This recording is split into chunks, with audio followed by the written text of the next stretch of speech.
What's going on, you guys? Welcome back to channel Anderson and welcome to today's video. Gonna do something a little bit different today and try to give you guys the top 5 mods for your C55 AMG.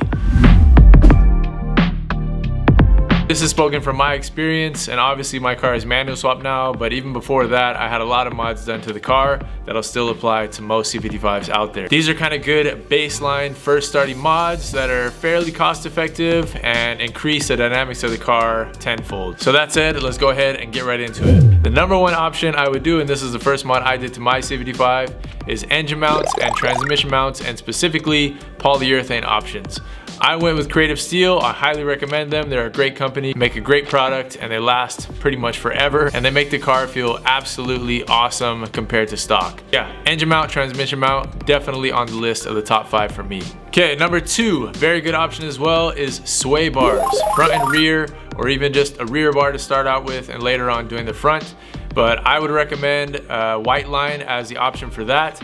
H&R is a great option as well, but a little bit harder to find, and the Eibach ones were made back in the day. They're not really produced anymore, so if you find a set of used ones, snag them up. But the white line is a great option nowadays to increase the rigidity of the car and really increase handling by a lot. And with the mounts done for the engine and the transmission, and your sway bars done for your handling increase, now you need a little bit more acceleration, and to start out, I would just suggest you guys go straight to a sprint booster. If you're with an automatic transmission, and I still use it with the manual transmission now, the sprint booster increases the throttle response so much that it makes it feel like a different car.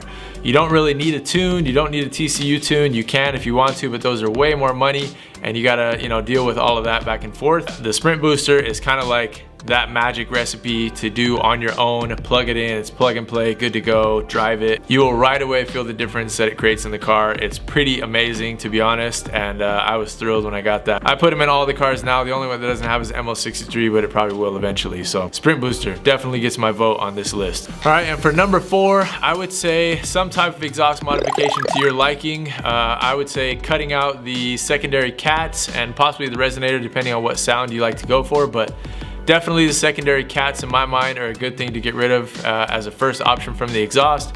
Pretty cost effective. If you can find somebody to do it for you, shouldn't be more than 100, 150 bucks to delete them and just put straight pipes in their place. The car will sound a little bit throatier, not much difference, but you will also gain maybe a couple horsepower.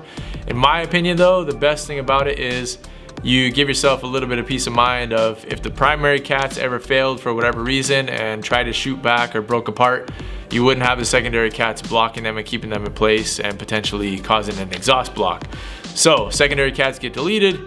If primaries ever ran through, they would just fly straight through and go to the muffler, so it wouldn't be an issue. It would just be a rattling noise. So a lot of people like to delete the resonator. I still have mine. I ended up chopping mine off kind of at the diff, so I don't have mufflers anymore, so I like the resonator in place. It gives it a good balance of not too loud, not too quiet, and just a really nice tone. But yeah, first exhaust mod I ever did was secondary cat delete, so good one to add onto the list.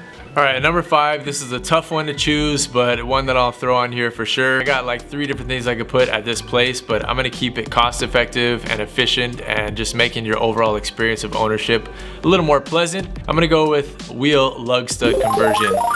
You can pick who you wanna grab them from. I have Motorsport Hardwares. There's other companies out there that make them, but it's just a great option to make your life easier with, maintenance of wheels on and off. Gives you a lot of possibility for changing wheel setups and not having to change bolt length every time if you have different offsets or different wheel setups. So you can run spacers on them. I usually go with like 90 millimeter or 76 millimeter. Increases usability, is cost effective in the long run if you're going to do different wheel setups, and just overall I feel like it's a much more pleasant experience. Honorable mentions, I will say brake setups can be had for quite cheap on these cars. You can switch to a 6-pot setup in the front, 4-pot setup in the rear, and if you keep your eyes out or look for pick and pull cars, you can actually find some really good deals on stuff. So I'll put that as an honorable mention to really increase the performance of the car for not much money if you keep your head out and look for a deal. So this is something new that I'm trying on the channel. Let me know if you guys think this is fun or useful or entertaining. I got some things planned to do more videos like this, so we'll be throwing them in, a little sprinkle into the mix every once in a while. So thank you guys for watching. I will catch you guys on the next one. Peace.